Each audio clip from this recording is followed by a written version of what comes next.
বাইম মাছ অত্যন্ত পুষ্টিকর এবং সুস্বাদু একটি মাছ।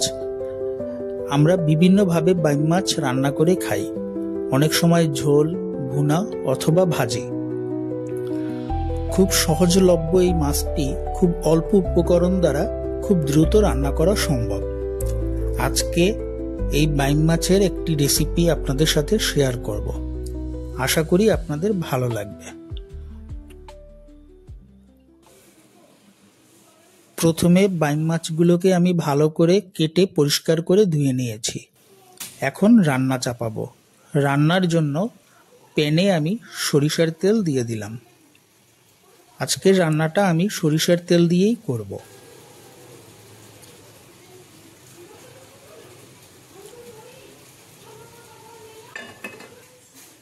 তেলটা গরম হয়ে গেছে, এবার এর ভিতরে দিলাম আমি জিরা ফোড়ন। এবার এর সাথে দিব তেজপাতা আর দারচিনি। এবার মশলাটা একটু ভালো করে ভেজে নেব।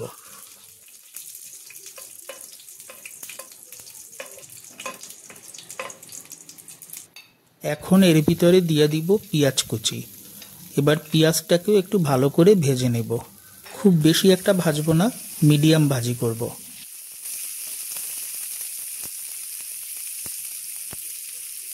পেঁয়াজের মধ্যে আমি সামান্য একটু লবণ দিয়ে দিলাম।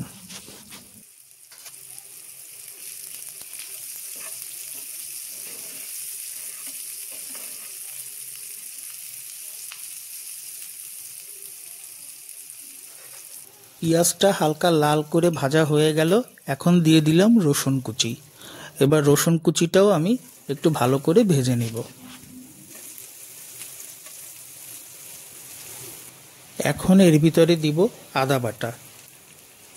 এবার ঠিক একইভাবে আদা বাটাটাও আমি একটু সময় ধরে ভেজে নিব, যাতে আদার কাঁচা গন্ধটা চলে যায়।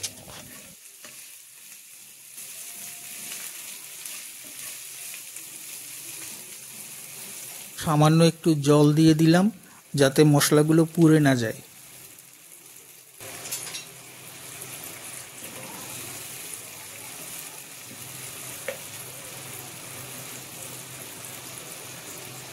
এখন দিয়ে দিলাম হলুদের গুঁড়া। এবার হলুদের গুঁড়াটাও একটু ভালোভাবে মিশিয়ে নিব পেঁয়াজ রসুনের সাথে। হলুদটা মিশানো হয়ে গেল, এখন আমি দিয়ে দিব মরিচের গুঁড়া। এই মাছটাতে একটু ঝাল হলে ভালো লাগবে, এজন্য একটু মরিচের গুঁড়াটা বেশি করে দিলাম। আমি যেহেতু ঝাল একটু পছন্দ করি, তাই আমি মরিচটা একটু বেশি দিয়েছি। আপনারা আপনাদের স্বাদ মতো দিবেন। এবার আবার একটু জল দিয়ে দিলাম। এভাবে আমি একটু একটু করে জল দিয়ে মশলাটা কষিয়ে নিচ্ছি। এখন আমি এর ভিতরে দিয়ে দিব জিরা বাটা। এবার জিরা বাটা দেওয়ার পরে আমি আরেকটু সময় এভাবে কষিয়ে নেব।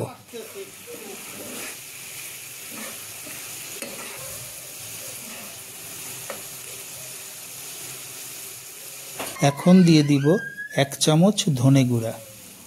এবার ধনে গুঁড়াটাও আমি মশলার মধ্যে ভালো করে মিশিয়ে নিলাম। এবার আমি আরেকটু জল দিয়ে দিলাম।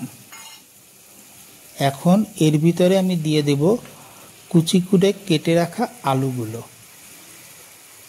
আপনারা এই মাছটা আলু ছাড়া শুধু রান্না করেও খেতে পারেন, তবে আমি আজকে একটু আলু দিয়ে রান্না করব, এজন্য আমি আগে থেকেই আলু কুচি করে কেটে রেখে ধুয়ে জল ছাড়িয়ে নিয়েছিলাম। এখন আমি আলুটাকেও একটু সময় ধরে কষিয়ে নেব। এবার দিয়ে দিলাম স্বাদ মতো লবণ।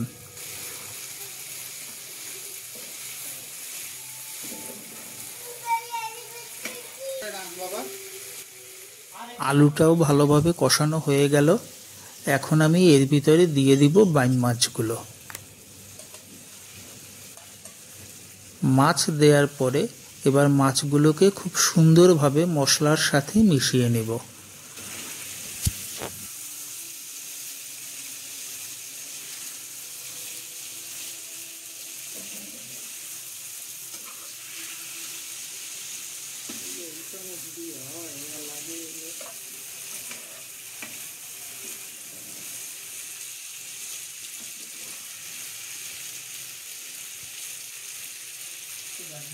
এবার মাছটাকে কষানোর জন্য আমি আরেকটু জল দিয়ে দিলাম। এখন একটু সময় নিয়ে ভালোভাবে মাছটাকে কষাবো।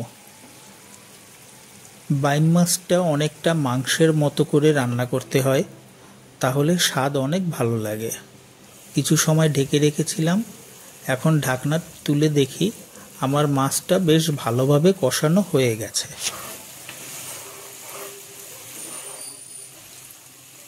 মাছটাকে একটু ভালোভাবে নেড়ে চেড়ে দিচ্ছি, যাতে প্রত্যেকটা মাছের সাথেই মশলাগুলো খুব ভালোভাবে লাগে। আর মশলা থেকে তেল বের হয়ে গেছে, তাই এখন আমি ঝোলের জন্য জল দিয়ে দিলাম।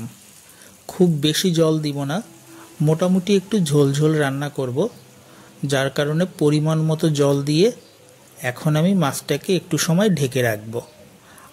আর লবণ আমি আগেও দিয়েছিলাম, কিন্তু আমার কাছে মনে হলো যে আর একটু লবণ দরকার, তাই এখন আবার একটু লবণ দিয়ে দিলাম।